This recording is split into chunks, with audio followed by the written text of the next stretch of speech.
my favorite jobs of the year is working as an editor on the World Surf Tour.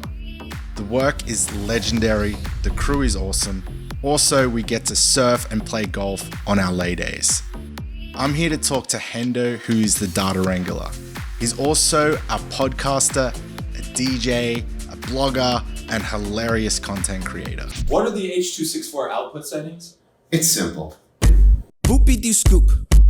Scoop-dee-dee-whoop. Hendo, how are you, mate? J-Man Hall, great to see you, my friend. I am doing fantastic. Thank you so much for the intro. Love it. It is a gorgeous morning as the sun's just starting to show light on one of the greatest right-hand point breaks in the world. This data wrangling is a lot different to other sports. Would you agree?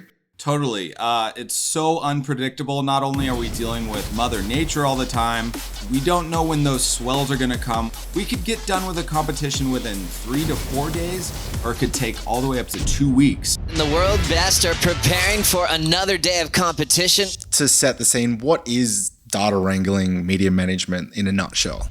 I'm almost like a gatekeeper. So we are shooting terabytes upon terabytes of footage per event. We've got 7 cameras on the beach, we've got ENG cameras, we've got red cameras, we've got drone, water, all sorts of media. Someone needs to be able to wrangle all that media, transcode it, put it in a sheet, and let the editors and the rest of the staff know where it lives for eternity. It's on, we're gonna see who takes this thing down. We got every angle covered. Have you created a system? I mean, how do you stay on top? I have nightmares of losing media. One of the main things in this workflow is a shot log. Within that shot log, it tells me what day the competition was on or off, what rounds, what heats went down, what card went where, and each and every single red card, the actual individual red card, has a label on it so I know who shot that card, where it came from, and if we copied and backed it up. If we look at like what is the EVS system? EVS stands for some technical nerd jargon that I'm not totally sure what it means. What happens is all these live cameras are connected to this machine. They have a time code running. So the EVS operators set an in and an out point where they want to make a clip.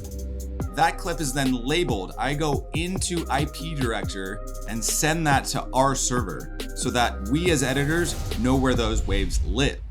I would notice the more footage I would load in would bog down the editors. So it was a bit of a dance of trying to make the editors happy, but also making sure that I transfer all of that media and make sure it's as organized as possible.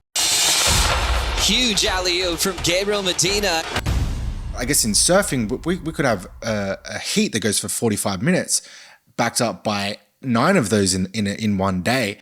So we have all these windows that need to be filled and to keep the viewers entertained. A lot of what surfing involves is storytelling, and it takes everyone to work together to make it all possible. This is where it's all happening. I'm gonna miss Married at First Sight for this. There's a lot of moving parts. Everyone that is on this team works just as hard as anyone else. And what you see online when you watch the broadcast is kind of our art shining with all those moving parts coming together and creating that. New world champion, Ichiro! Do you have any disaster stories? There are times where maybe you want to go format a card and you accidentally reformat the entire server. That's not good. But luckily for data recovery, everything's fine and I kept that job. But you know what? I'm still sorry, buddy. It's almost part of the education is making a mistake that has costly effects. Despite what people think, I'm not a robot. I make mistakes, but I have learned from those mistakes. And I promise to myself I will never do that again. You had one highlight of your career. Playing music at Jeffreys Bay with Tom Curran and Mark Acalupo, DJing for Mick Fanning's party at J-Bay. What a night. It's just been such a great run. I'm very thankful. It's almost like we get a taste of what being a pro surfer's like. Sometimes I think it's like being a dishwasher at the Playboy Mansion because we're just right there, but we're not actually in the grotto hanging out with all the cool people. But you know what? The best part of being a media manager is that media doesn't talk back, you know? So I'll manage media over people any day. Hendo, thanks so much for coming in today for a chat. You only get one life, my friend. YOLO. Enjoy it while you can.